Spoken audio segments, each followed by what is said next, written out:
বুঝে শপথ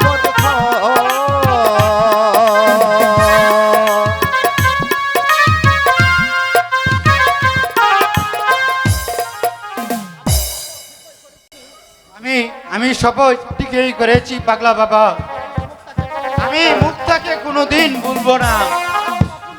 তারাও বাবু লিখে রাখি। এই বইটা কি লিখবে পাগলা ঠাকুর বাবা?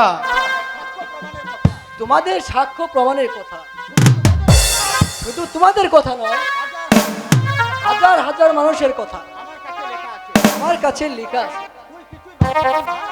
তুই কিছু ভাবিস নি মা, ওদের উভয় দিলে যখন মহব্বত জমেছে তাহলে সব ঠিক হয়ে যাবে।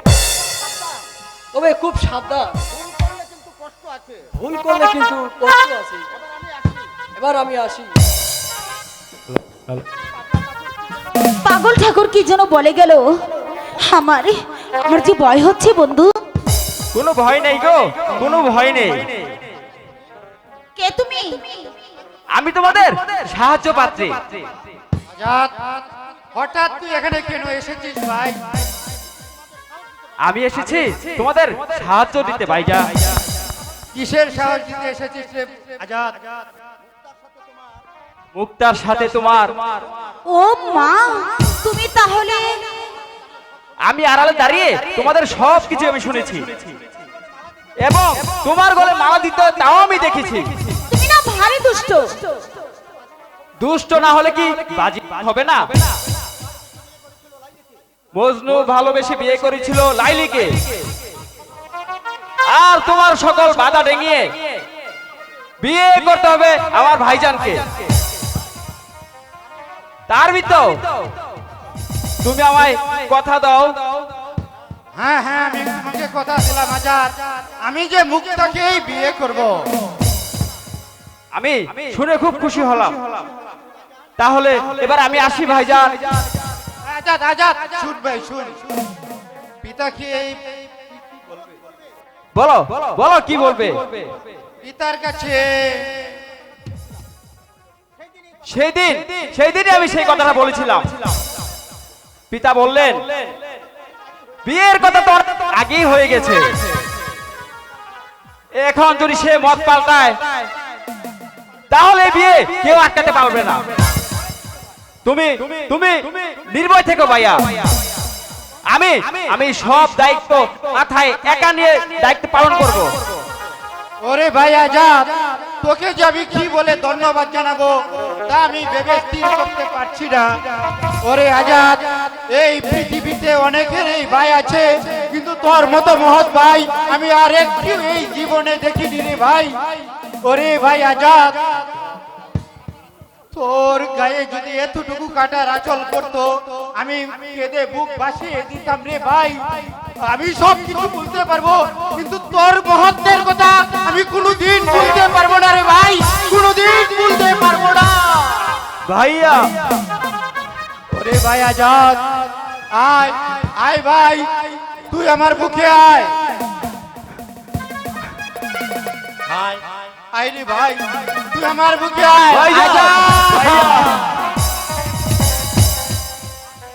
আজ হতে তোর স্থান আর কোথাও নেই, আজ হতে তোর স্থান হবে আমার এই বুকের মাঝে। ভাইজান, আজ হতে তোমার পিতৃতুল্য ভাই নয়, তুমি ভাইজান। এই আনন্দের দিনে তুমি তুমি আমাকে পুরস্কার দিবে না? আমি তোমার কাছ থেকে নেব না, আমি আমার ওই মিষ্টি রাঙা ভাবির কাছ থেকে নেব, ঠিক না ভাবি? যাও দুষ্ট, এখনই ভাবি। আচ্ছা, তুমি হলে ধনীর ছেলে আর আমি একজন গরিব মেয়ে, আমি কি উপহার দেব তোমাকে, আর কি দিয়ে আমি তোমাকে সন্তুষ্ট করব ভাই? ধনীর ছেলে বলে আমাকে তুমি লজ্জা দিও না ভাবি। আমি তোমার কাছে কিছু চাই না ভাবি।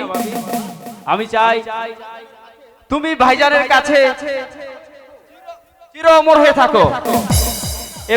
এবার আমি আসি ভাইজান, এবার আমি আসি। এসো মুক্তা, আমরাও চলে যাই। হ্যাঁ তাই চলো। হয়তো কোনো বিপদ হতে পারে। বড় আপা তুমি শীঘ্রই চলে এসো। কি রে কাউসার, তুই এভাবে ছুটে এলি কেন? তোর কি হয়েছে বল?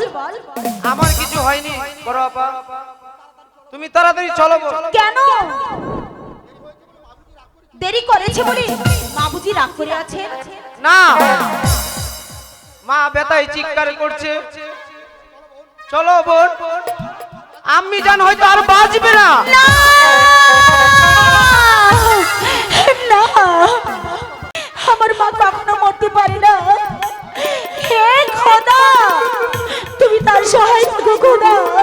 আমার আম্মি যেন মরে না যায়, আমার আম্মি যেন মরে না যায়।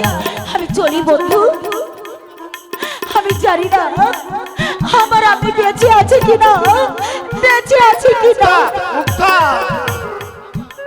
ভাইজান তুমিও চলে এসো। জানি না আম্মা জান বেঁচে আছে কিনা। ওরে ভাই কাউসার, তুমিও চলে এসো।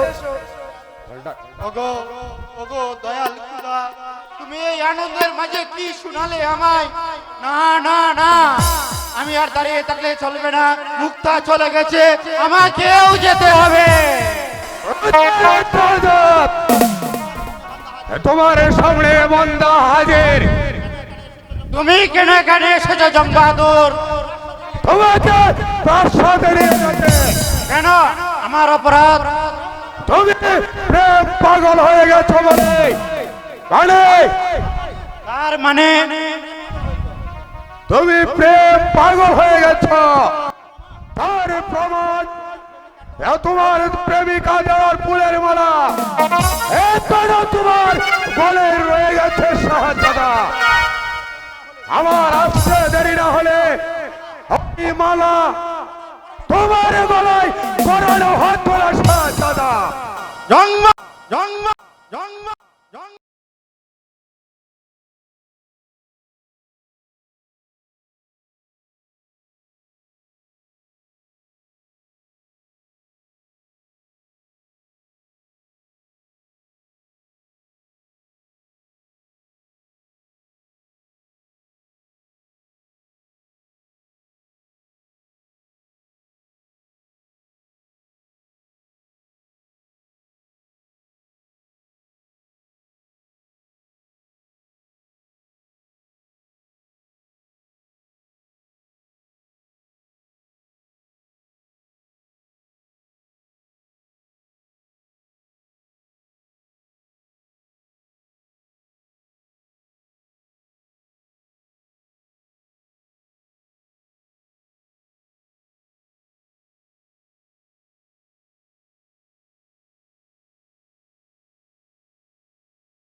ধন্যবাদ আপনাদের সবাইকে এই ভিডিওটি দেখার জন্য। যদি ভিডিওটি আপনাদের ভালো লেগে থাকে তাহলে অনুগ্রহ করে লাইক দিন, কমেন্ট করে আপনার মতামত জানিয়ে দিন এবং শেয়ার করে আপনার বন্ধুদের সঙ্গে এই ভিডিওটি উপভোগ করতে সাহায্য করুন। আর হ্যাঁ, আমাদের এই চ্যানেলটি সাবস্ক্রাইব করতে ভুলবেন না, যাতে আপনি কোনো নতুন ভিডিও মিস না করেন। আপনার সমর্থন আমাদের জন্য অনেক অনেক অনেক গুরুত্বপূর্ণ। ধন্যবাদ।